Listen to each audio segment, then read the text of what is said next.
Dalam nama Bapa dan Putra dan Roh Kudus. Amin. Bapak, Ibu, saudara-saudari umat beriman yang dikasihi Tuhan,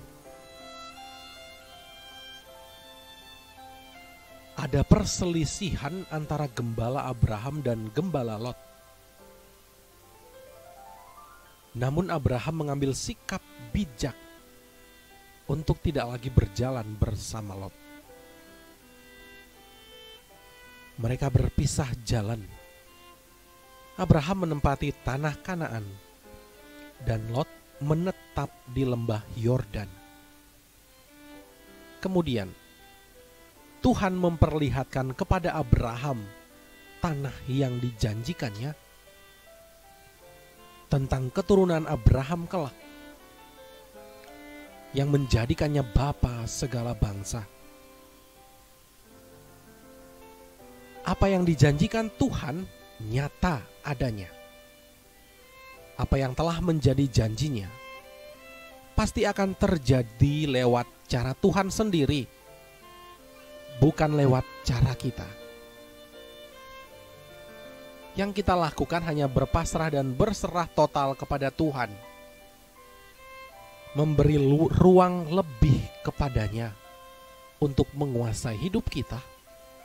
Dan rasakanlah setiap hari mujizat yang datang dari Tuhan. Selanjutnya, perbanyak bersyukur.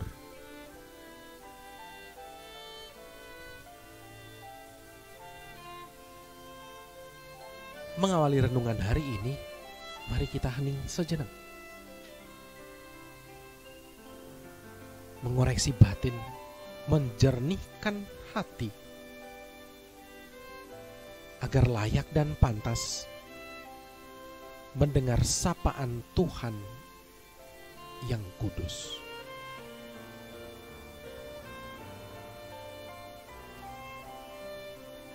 Haleluya.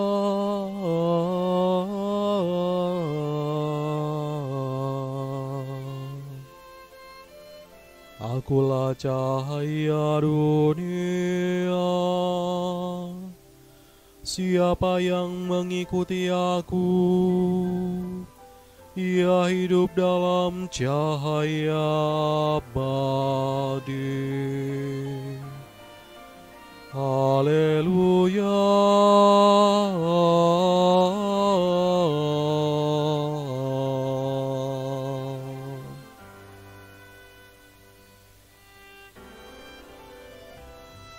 Tuhan beserta kita sekarang dan selama-lamanya. Inilah Injil Yesus Kristus menurut Matius. Dimuliakanlah Tuhan. Dalam khotbah di bukit, Yesus berkata, "Janganlah kamu memberikan barang yang kudus kepada anjing, dan janganlah kamu melemparkan mutiaramu kepada babi, supaya jangan diinjak-injak dengan kakinya, lalu babi itu berbalik mengoyak kamu. Segala sesuatu yang kamu kehendaki diperbuat orang kepadamu, perbuatlah demikian juga kepada mereka." Itulah isi seluruh hukum Taurat dan kitab para nabi.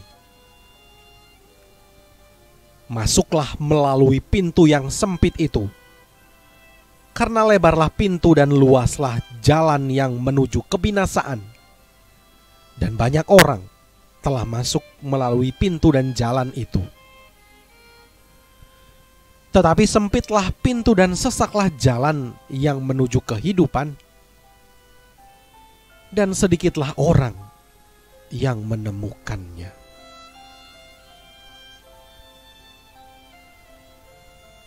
Demikianlah Injil Tuhan. Terpujilah Kristus. Bapak, Ibu, saudara-saudari umat beriman yang dikasihi Tuhan,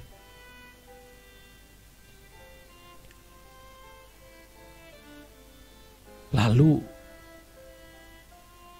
apakah jalan menuju kehidupan itu selalu sesak dan pintu masuk ke dalamnya pasti sempit. Lantas, apakah kita bisa masuk dalam kalangan yang sedikit itu?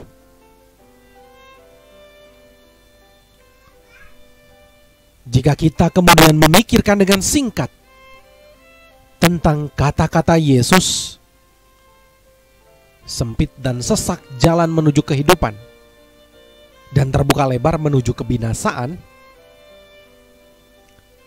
mungkin kita akan sampai pada suatu pertanyaan. Apakah Allah lebih menginginkan kebinasaan manusia ketimbang keselamatan?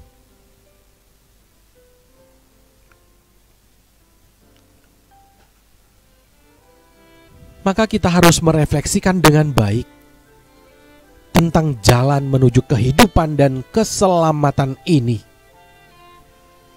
Bahwa jalan itu bukan merupakan jalan yang sejak awal mula ditentukan Allah dengan ukuran lebar dan sempit. Kita mesti menghindarkan diri kita dari menuduh Allah yang membuka lebar jalan menuju kebinasaan dan mempersempit jalan menuju hidup dan keselamatan.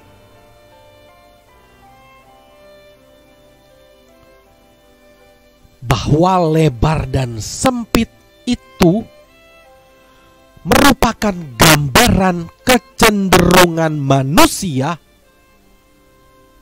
dalam menyikapi jalan menuju kebenaran.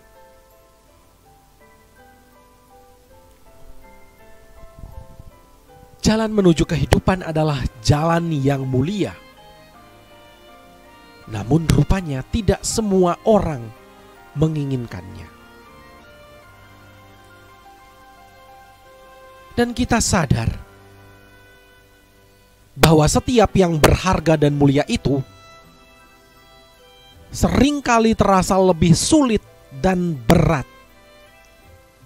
Dan di sisi lain, jalan menuju kebinasaan ternyata terlihat lebih menggiurkan. Dan banyak orang cenderung menjatuhkan pilihannya pada jalan yang terlihat nikmat.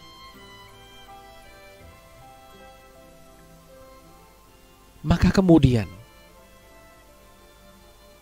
sedikitlah orang-orang yang mampu melihat jalan kehidupan sebagai pilihan hidup.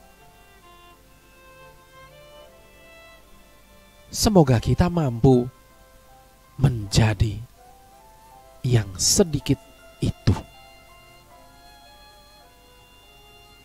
Amin. Marilah kita berdoa.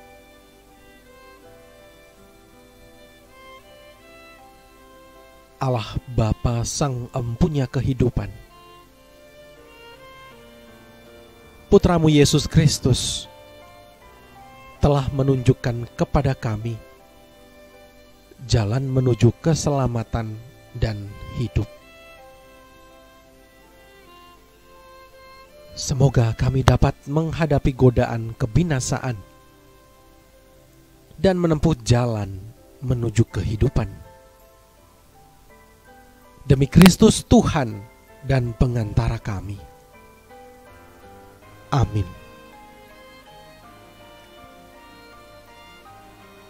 Kemuliaan kepada Bapa dan Putra dan Roh Kudus, seperti pada permulaan, sekarang, selalu, dan sepanjang segala abad. Amin. Dalam nama Bapa dan Putra dan Roh Kudus. Amin.